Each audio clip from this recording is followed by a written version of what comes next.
Olá pessoal, sejam muito bem-vindos a mais um vídeo.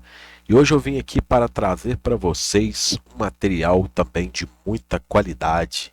Eu vou trazer para vocês aqui hoje os testemunhos antigos sobre Jesus. É isso mesmo que vocês estão ouvindo aqui. Nós temos aqui no canal, eu fiz um vídeo sobre a questão do Talmud, tá? Muitas pessoas pegam o Talmud para falar que o Talmud ele falava de Jesus. Já tem esse vídeo aqui no canal. Você pode assistir lá para você saber de uma vez por todas se o Talmud realmente ele fala de Jesus, né? Então aqui eu vim trazer hoje alguns testemunhos. Nós temos aqui o testemunho flaviano, tá? O testemunho flavianos, né? O testemunho flaviano. Nós temos aqui também o relato de Tácito, Suetônio e Plínio o Jovem, tá?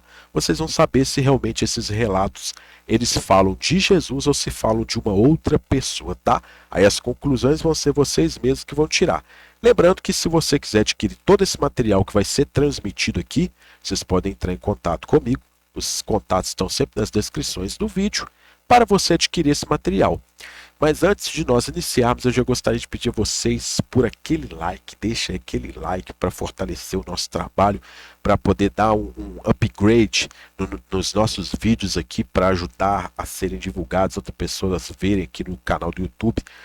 Compartilhe essa mensagem para os seus amigos, familiares, para as pessoas que você conhece, compartilhe para essas pessoas terem acesso também a essa informação, a este conteúdo.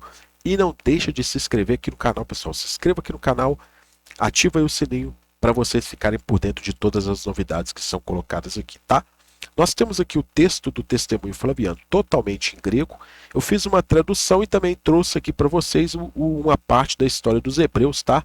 Eu tenho essa obra aqui para vocês verem também como que fica as traduções ambas. Aqui foi a tradução mais literal possível que eu consegui fazer. Então nós temos aqui o texto grego, ou seja, tem aqui, ó, Ginetai decata, tutoton, cronon, ieso, sofon, aner eige andra autum legei, crerengar, paradoxon, ergon poietes, didascalos anthroponton edone, talete decomenon kai polos, nen iodaios polos de kai tu, helenico epegageto, Ho Christos, outos ren kai autum edeixei, ton proton andron parrimen instauron epitetimecotos, pilato ouk epaisanto, roito proton HP santes, efanegar autus, trite econ rimeran palim, zon ton teion, profeton tauta te kai halamúria, aliás, halamúria, periautum taumazia, erecoton estetenum, ton cristianon apotude, onomasmenon, oc epilipe to filon, que significa que ocorreu e também ao longo de este o tempo, Jesus sabe o homem, isto é, homem dele declara, deve era para maravilhosa ação fazedor, professor, homem este prazer, este aprove grande por outro lado, o judeu grande mais e o grego sobre o Cristo, este ouve e ele prova o mais cedo homem, geração de ele a cruz por Pilatos, não parou mais cedo ter afeição de luz por ele, terceira ter o dia atrás vida, o divindade profeta ele outro 10.000 a respeito dele maravilhoso, dizer em ainda assim, e o tempo cristão longe de este chamar nome, não deixar para trás a tribo, tá? Essa é a tradução mais literal possível, tá? Aí nós temos o relato da história dos hebreus, eles traduzem da seguinte forma: nesse mesmo tempo apareceu Jesus, que era um homem sábio, se é que podemos considerá-lo simplesmente como homem, tão admiráveis eram as suas obras, ele ensinava os que também tinham prazer em ser instruídos na verdade, foi seguido não somente por muitos judeus, mas também por muitos gentios. Ele era o Cristo. Os mais ilustres dentre os de nossa nação o acusaram perante Pilatos, e este ordenou que o crucificassem. Os que o haviam amado durante a sua vida não o abandonaram depois da morte. Eles lhe apareceu ressuscitado e vivo no terceiro dia, como os santos profetas haviam predito, dizendo também que ele faria muitos outros milagres. É dele que os cristãos, os quais vemos ainda hoje, tiraram o seu nome. Então aqui, o que acontece? Eu vou citar primeiramente os materiais desses escritores antigos e depois eu vou trazer as argumentações conforme os estudiosos se são verídicas ou não, tá?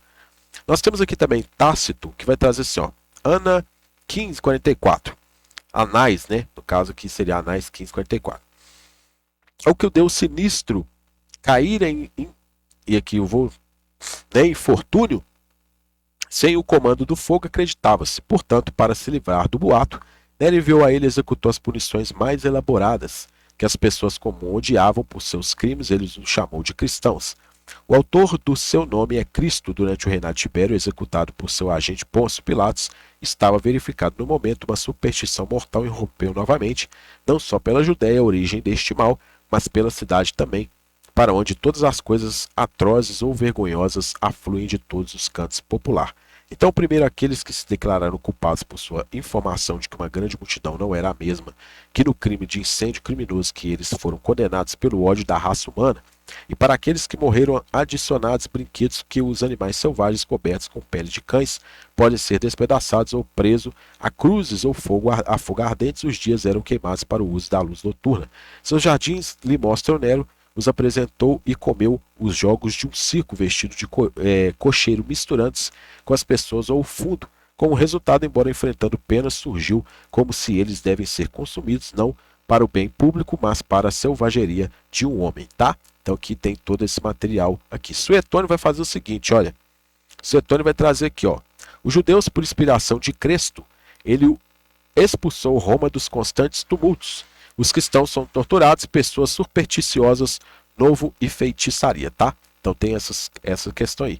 Aí eu não vou ler aqui a carta de Plínio, porque olha só para você ver o tamanho deste material, tá? Para não delongar muito, porque já tem muito material aqui na questão, principalmente do testemunho flaviano, que eu quero trazer para vocês, mas eu quero que vocês se atenham a essas expressões aqui, tá? Olha só aqui, ó. Não encontrei nada além de superstição imoderada e desta, ou seja, em campos dessa superstição. Então, quero que vocês se atenham a essas duas expressões aqui. Quem quiser adquirir o material, pode entrar em contato comigo, você vai saber o que está escrito aqui, vai ter acesso a esse material aí para você ler quantas vezes quiser, tá? Possíveis contestações sobre as obras aqui. Entre as contestações que tem a respeito dessas obras, se elas são verdadeiras ou não, se realmente elas falam de Jesus ou não, tá?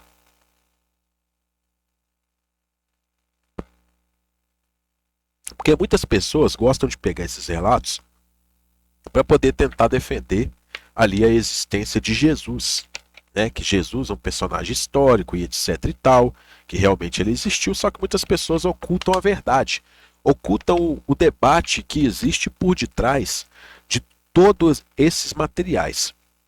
Sobre o testemunho flaviano, nós temos aqui, ó, Paul L. Meyer, ou Ziv Baras, afirmam que existem três perspectivas possíveis sobre a autenticidade do testemunho. A primeira é inteiramente autêntico, a segunda é inteiramente uma falsificação cristã, e terceiro, ele contém interpolações cristãs no material autêntico de Joséfo sobre Jesus. E vocês vão saber qual dessas que é a verdadeira.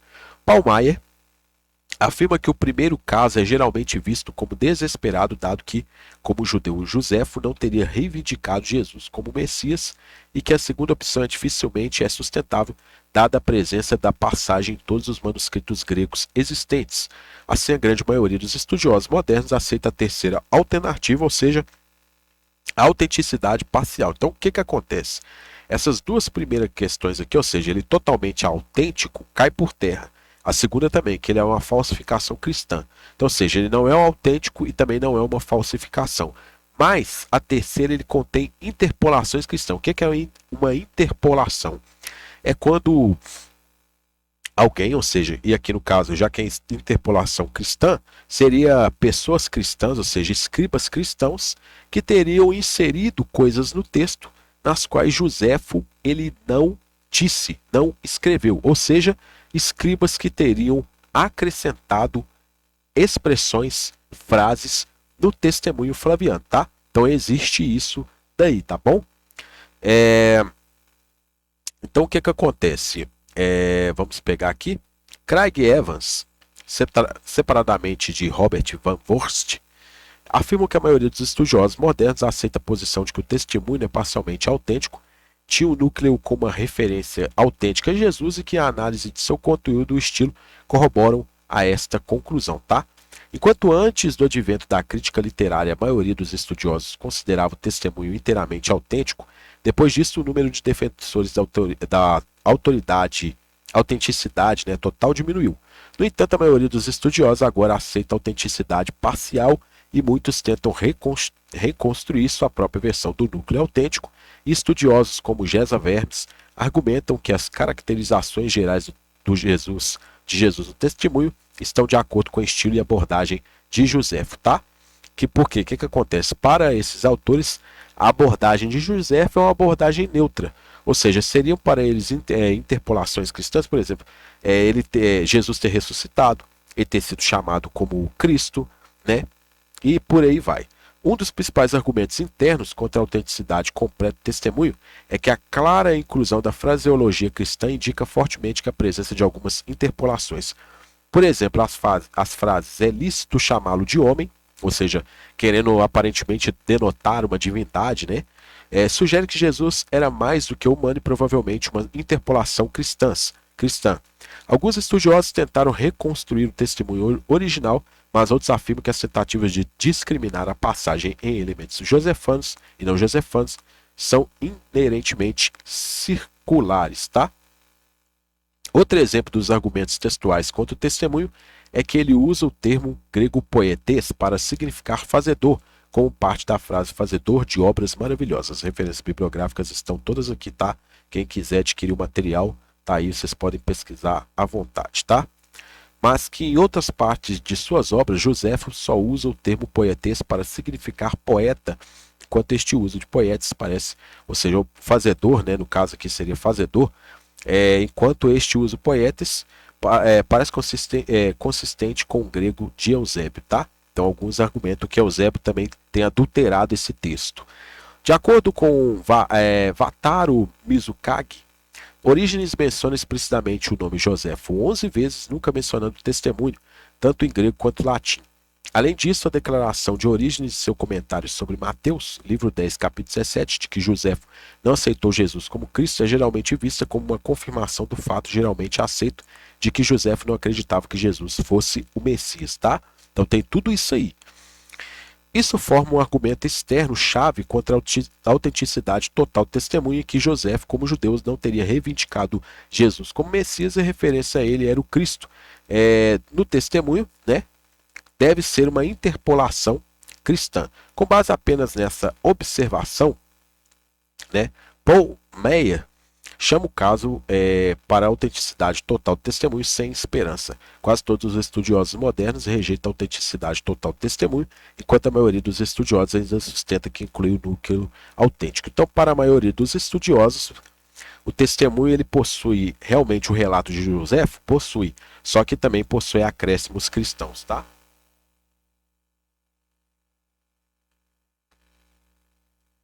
Assim como a maioria das obras que, se você for pesquisar sobre o cristianismo, você vai ver que existe muitas adulterações. Você vê que a própria Bíblia mesmo tem muitas adulterações nos textos aí. Você vê que eu já venho fazendo vídeos aí, colocando as adulterações, mostrando aí muita coisa aí que está oculta aí, que muita gente nem tem ideia de que existia. Conjunto diferente de argumentos externos contra a autenticidade, seja parcial ou total, são argumentos do silêncio, por exemplo, que embora 12 autores cristãos se refiram a Joséfo, antes de Eusébio 324 da era, depois de Cristo, nenhum menciona o testemunho, tá? Um argumento separado do silêncio quanto à autenticidade total parcial é que o índice do século 5 ou 6 de Joséfo, embora seletivo, não menciona. Baras acredita que o testemunho estava sujeito à interpolação antes de Eusébio escrever. Baras acredita que Orígenes tinha visto o testemunho original, mas que o testemunho visto por Orígenes não tinha nenhuma referência negativa a Jesus, senão Orígenes teria reagido contra ele. Baras afirma que a interpolação do testemunho ocorreu entre Orígenes e Eusébio, tá? Então esse estudioso ele argumenta sobre essa questão. Craig Evans afirma que um argumento a favor da autenticidade parcial do testemunho é que a passagem não enfatiza o papel desempenhado pelos líderes judeus na morte de Jesus. De acordo com Evans, se a passagem tivesse sido uma interpolação após o surgimento de conflitos entre judeus e cristãos, ele teria um tom mais acusatório, mas em sua forma atual, lê-se como se esperaria ler para uma passagem composta por Joséfo no final do primeiro século. Gesa Vermes concorda, argumentando que o testemunho tivesse sido obra de um falsário cristão, teria colocado a culpa nos líderes judeus, mas como está perfeitamente alinhado com a atitude de Joséfo em relação a Pilatos. Vermes também afirma que a apresentação imparcial dos seguidores de Jesus não é obra de um interpolador cristão. Vermes chama o aviso de Jesus no testemunho um verdadeiro tour de força, no qual Joséfo desempenha o papel de uma testemunha neutra. Então, ou seja, para esses estudiosos, Joséfo ele mantinha ali uma posição neutra. Então, o testemunho ele seria melhor apresentado de uma forma neutra. Eu também trago isso aqui para vocês verem conforme a questão de alguns estudiosos, tá? Andreas Kontesberger argumenta que o testemunho inclui o vocabulário que é tipicamente josefano e o estilo consistente com o de Joséfo, tá? Ele separadamente de Van Vorst afirma que é improvável que a referência de Joséfo ao grande número de seguidores de Jesus durante seu ministério público tenha sido devida a um escriba cristão familiarizado com os relatos do Novo Testamento e, portanto, é improvável que seja uma interpolação, tá? Então, para esses estudiosos tem essa questão aí. Cláudia Setzer afirma que, embora a tribo seja uma maneira estranha de descrever os cristãos, ela não tem necessariamente conotações negativas. Ela defende a existência de um núcleo autêntico porque o estilo e o vocabulário de São Josefano e partes específicas, por exemplo, o uso de homem sábio, não são o que se esperaria de um falsificador cristão. Ela argumenta que o testemunho indica que Joséfo tinha ouvido falar de Jesus dos elementos básicos que cercavam sua morte e que ele via Jesus principalmente como um milagreiro. Então, ou seja, ele via Jesus como um milagreiro, não via Jesus como um Cristo, um Messias, etc. Van Vogt também afirma que chamar os cristãos de tribo teria sido muito estranho para o escriba cristão, enquanto Joséfo usou para se referir a grupos judeus e cristãos, tá? Então você está vendo que tem bastante conteúdo aqui, pessoal. Van Vogt afirma que a maioria dos estudiosos modernos acredita que o testemunho parcialmente autêntico e tem uma referência a Jesus. No entanto, ele afirma que os estudiosos estão divididos quanto ao tom de referência original, enquanto alguns estudiosos acreditam que ele tinha um tom negativo que foi suavizado pelos interpoladores cristãos, outros acreditam que ele teve um neutro, de acordo com o estilo e abordagem de Joséfo sobre o assunto. De acordo com ela, teve um tom neutro. Aliás, de acordo com Van Vogt, os estudiosos que apoiam a reconstrução negativa afirmam que a referência lê algo como fonte de mais problemas em Jesus, um homem sábio, e afirma que ele era chamado Cristo. Van Vogt afirma que a maioria dos estudiosos apoia uma reconstrução neutra, tá? Uma reconstrução neutra do testemunho, que afirma por volta dessa época que viveu Jesus, um homem sábio, e não inclui nenhuma referência a ele era o Cristo. Então, para esses estudiosos, essa questão de José chamar ele como Cristo cai fora. Van Vogt afirma que as referências originais de Jesus tivessem um tom negativo, os escribas cristãos provavelmente a teriam apagado completamente, tá? Van Vogt também afirma que a reconstrução neutra se encaixa melhor com o testemunho árabe descoberto por Pires na década de 70. Van Vogt afirma que a reconstrução neutra é apoiada pela maioria dos estudiosos, porque envolve muito menos palavras conjecturais e encaixa melhor com o estilo de José. Então você veja que a academia, de forma unânime, ela vem trazendo uma questão neutra do testemunho. Não como ele é colocado, como muitas pessoas que gostam de defender Jesus como Cristo, como que ele ressuscitou e etc e tal. Muitas dessas pessoas não mostram que falar que ele era Cristo, que ele ressuscitou ao terceiro dia, ele era visto de uma forma sobrenatural mais do que homem, como se ele fosse divino, são interpolações cristãs e que não deveriam fazer parte do testemunho fabriano. Então você veja que adulteraram lá para poder tentar mostrar Jesus como divino, né? Mais uma vez aí. Craig Blomberg afirma que os três elementos legítimos, chamá-lo de homem, ele era o Cristo, e a referência à ressurreição são removidos do testemunho, tá? Para esse estudioso. O resto da passagem flui suavemente dentro do contexto, se encaixa no estilo de José e é provavelmente que seja autêntico. O Black acrescenta que após a remoção desses elementos, desses três elementos, que são provavelmente interpolações das versões grandes, ou seja, que é essa questão aqui, ó, se é legítimo chamá-lo de homem, ele era o Cristo. E a referência à ressurreição, ou seja, quando se remove essas três referências aí, ó, esses três elementos, nas versões gregas, a passagem restante se encaixa bem com a versão árabe e apoia a autenticidade da referência à execução de Jesus por Pilatos. Joel B. Green também afirma que a remoção de alguns elementos do testemunho produz uma passagem que provavelmente é uma referência autêntica à morte de Jesus. Na estimativa de James Dunn, há um amplo consenso entre os estudiosos sobre como seria o testemunho sem as interpolações. De acordo com a reconstrução de Dunn, a passagem original provavelmente ela ia dizer o seguinte, ó: agora havia por volta dessa época Jesus, um homem sábio, pois ele era um realizador de feitos surpreendentes, um mestre de homens que recebem a verdade com prazer. Ele ganhou seguidores entre muitos judeus e muitos de origem grega. E quando Pilatos, por sugestão dos principais homens entre nós, o condenou à cruz, aqueles que o amavam no início não o abandonaram. E a tribo de cristãos, assim chamada por ele, não está extinta neste dia. Nessa passagem que é baseada na reconstrução de John P. Meyer, Jesus é chamado de homem sábio, mas é lícito chamá-lo de homem. E ele era o Cristo, são removidos, assim como a referência à ressurreição. De acordo com Bart Ehrman, a reconstrução de Meyer é atualmente a mais aceita entre os estudiosos, tá? As referências bibliográficas estão todas aqui para vocês pesquisarem depois. Então aí, essas são as conclusões sobre o testemunho. Você vê que tem bastante material para você ver que é contestado essas passagens que afirmam que Jesus parece que ele é Deus, que fala que ele é Cristo, que ele ressuscitou ali no testemunho flaviano, tá? Isso aí tem os materiais aí para vocês verem. Vamos lá para a obra de Tácito agora, né, para saber realmente. Ou seja, em 1950, a pedido de Harold Fuchs, a doutora Teresa Lodi, diretora da Biblioteca Medícia Laurenziana, examinou as características desse item do manuscrito, ou seja, o manuscrito lá de Tácito, tá? Que cita lá o Crestos, né? Os crestianos, ou os cristianos, como muitos colocam como se fossem cristãos. Ela concluiu que existem sinais de um E apagado por remoção da parte superior e inferior horizontal e a distorção do remanescente em um I, tá? Em 2008, a doutora Ida Giovanna Raô, nova diretora do escritório de manuscritos da Biblioteca Medícia Laurenziana, realizou novamente o estudo da doutora Lodi e concluiu que é provável que o I seja uma correção de um caractere anterior como E, e a mudança, contudo, foi extremamente sutil. Posteriormente, no mesmo ano, foi descoberto que, sob a luz ultravioleta, um E fica claramente visível na lacuna. Conclui-se, portanto, que a passagem devia originalmente se referir a cristianos, uma palavra grega latinizada pode ser interpretada como o bom a partir da palavra grega krestos, tá? Termo que, por sinal, significa bom e útil. De acordo com o professor Robert Hennehan, é natural para um romano confundir as palavras Cristos e cristianos com a de som similar, Christos. Alguns escribas gregos aparentemente tinham o mesmo problema, já que, de acordo com códex sinaíticos, o Midrisco 81, a palavra cristãos aparece como cristianos nos Atos dos Apóstolos 11:26. Então, alguns creem que, com base nessa questão aqui, esse vocábulo Crestos, ou seja, se referindo a Crestos, ou bom,